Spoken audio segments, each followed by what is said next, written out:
Bonjour bien-aimés, on continue aujourd'hui notre lecture de Luc du chapitre 6. Nous allons au préalable adresser une petite louange à Dieu.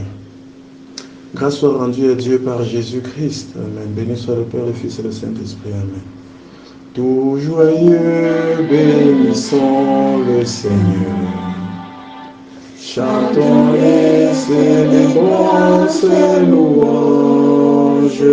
Adorons avec foi le Sauveur. Nous joignons aux célestes phalanges. Gloire à Dieu, gloire à Dieu. Que ce chant retentisse en tout lieu. Gloire à Dieu, gloire à Dieu. Que ce chant retentisse en tout lieu. Merci. Alors, hier, nous avons parlé de certaines choses, en particulier d'aimer de nos ennemis, de les bénir même. Nous rappelons encore que lorsque nous nous contentons de faire du mal à nos ennemis, ou de les laisser dans leur état, il est dit que pour quiconque rend le mal pour le mal ne quittera point la demeure. Donc, nous, lorsque nous prions pour nos ennemis, pour qu'ils changent, lorsque nous leur montrons la bonté chaque fois que nous en avons l'occasion, et qu'eux se rendent compte que là où ils nous donnaient du mal, nous leur avons rendu du bien, cela fait disparaître les inimitiés. Cela fait développer des amitiés. Mais ça montre notre miséricorde, car il nous est dit, soyez donc miséricordieux comme votre Père est miséricordieux. Ne jugez point, et vous ne serez point jugés. C'est le verset 37. Ne condamnez point, et vous ne serez point condamnés. Absolvez, et vous serez absous. Je dois avouer que lorsque j'ai lu ce verset la première fois il y a longtemps, je me disais, mais c'est pas possible. Comment il dit qu'on ne juge pas, même si ça ferait qu'on ne soit pas jugé, qu'on ne condamne pas. Mais en fait, il y a là un enseignement très très important. Et cet enseignement très important, il apparaît plus loin. Lorsqu'il dit plus loin, si un aveugle conduit un aveugle, tous les deux tomberont dans un trou. Dans le fond, on peut ne pas toujours voir le lien. C'est au 39 qu'il dit ça. Mais, voyez-vous, le plus souvent, notre jugement est sali. Et pourquoi il est sali? Parce que comme il le dit au verset 41, pourquoi vois-tu la paille qui est dans l'œil de ton frère et n'aperçois-tu pas la poutre qui est dans ton œil? Ou comment peux-tu dire à ton frère, laisse-moi ôter la paille qui est dans ton œil, alors que tu ne vois pas la poutre qui est dans le tien? Hypocrite, ôte premièrement la poutre de ton œil, et alors tu verras comment ôter la paille qui est dans l'œil de ton frère. En fait, tout ça se tient. Le plus souvent, nous jugeons les gens. Je voyais des jeunes l'autre jour qui avaient signé des contrats, qui leur demandaient, avant d'arrêter éventuellement leur engagement, leur travail, de faire un préavis. Et ils étaient nombreux à venir un matin dire, ok, nous arrêtons. Et lorsqu'on leur appelait, vous devez faire un préavis. Et ils commençaient à dire, non, nous ne devons pas faire de préavis. Mais vous avez signé ça. Et ils commencent à chercher des prétextes. Et plusieurs ont voulu, malgré le fait qu'ils aient signé, arrêter sans faire de préavis. Et je disais à ces jeunes, vous portez des malédictions sans vous en rendre compte. Parce qu'aujourd'hui, vous ne voulez pas respecter les engagements que vous avez pris. Demain, quand des gens prendront vis à vous des engagements qu'ils ne respecteront pas, vous allez commencer à appeler le monde entier, à dire que le monde est méchant, à parler de tout, alors que vous serez simplement en train de subir ce que vous-même vous faites.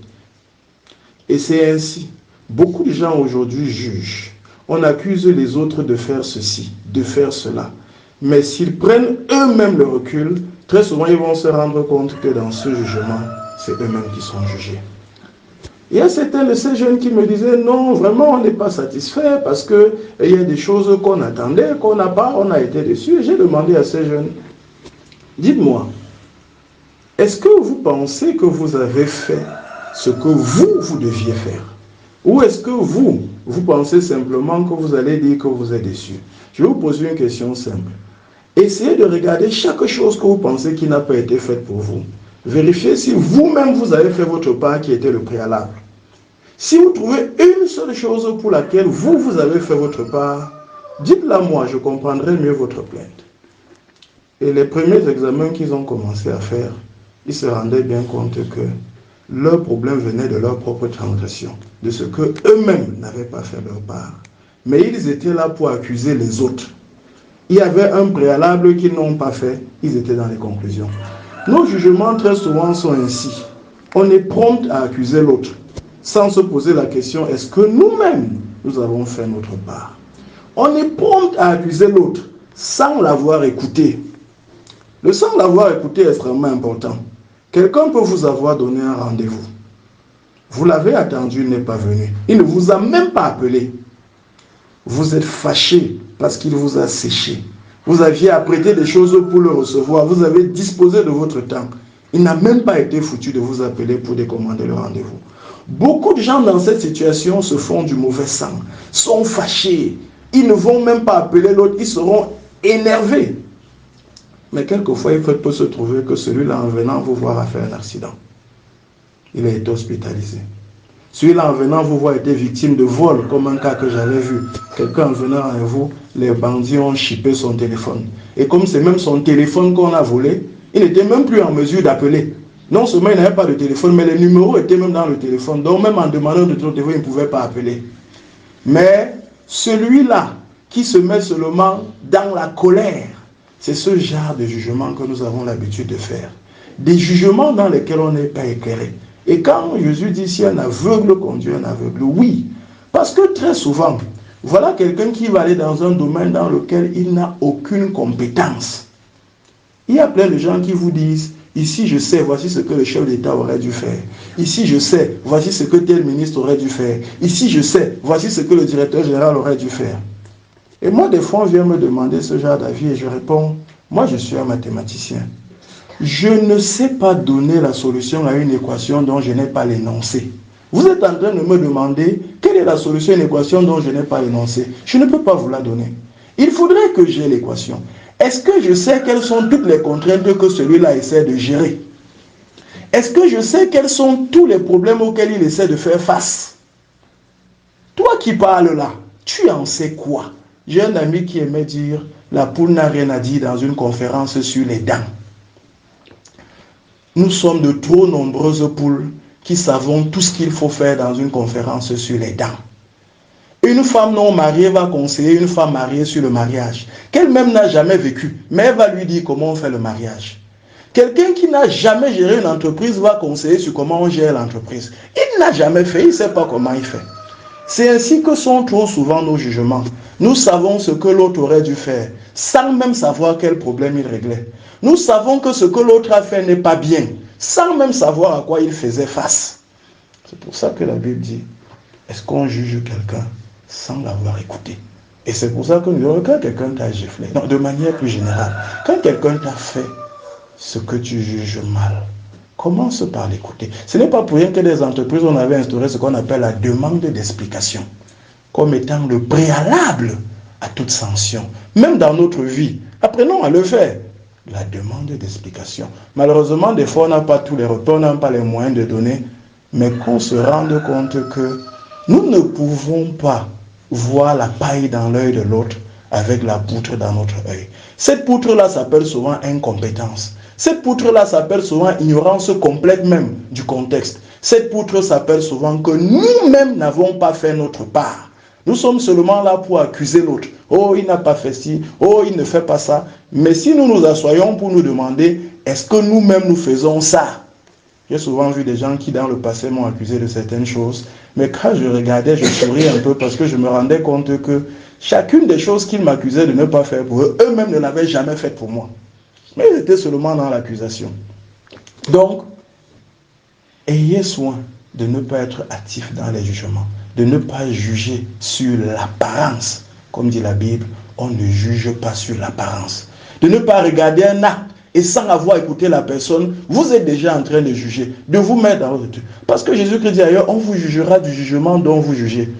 Vous-même, Rappelez-vous le verset que nous avons lu hier. Ce que vous voulez que les autres fassent pour vous, faites-le de même pour eux. Voudriez-vous être jugé sur l'apparence? Voudriez-vous être jugé hâtivement, sans qu'on vous ait écouté? Est-ce que c'est ce que vous souhaitez? Cela crée beaucoup de problèmes. Et quand bien même vous auriez fait ce choix qui n'est pas sage, ne vous pressez donc pas de condamner. Parce que si vous voulez condamner, avant cela, allez écouter, allez demander la possibilité à l'autre de demander pardon et d'être pardonné. Pour que vous puissiez lui pardonner, comme vous demandez à notre Père Céleste, à Dieu de nous pardonner, à votre Père Céleste de vous pardonner. Ainsi, vous pourrez rentrer toujours dans ce parapluie de Dieu, dans cette attitude que Dieu attend de vous, le chrétien, pour pouvoir mieux bénéficier de ses promesses. Merci. Nous te disons merci Seigneur, merci mon Dieu, nous te disons merci, merci Seigneur, merci mon Dieu, nous te disons merci Seigneur, merci mon Dieu, nous te disons merci, merci Seigneur, merci mon Dieu, nous te disons merci Seigneur, merci mon Dieu, nous te disons merci, merci Seigneur, merci mon Dieu, pour la vie, merci Seigneur, merci mon Dieu, nous te disons merci, merci Seigneur, merci mon Dieu, pour la connaissance, merci Seigneur, merci mon Dieu, nous te disons merci, merci Seigneur, merci mon Dieu. Il y en a qui vont aussi essayer de juger Dieu par rapport aux situations de leur propre vie ou par rapport aux situations des autres. Demain, nous en parlerons, aborderons aussi la suite. Merci. Bonne journée.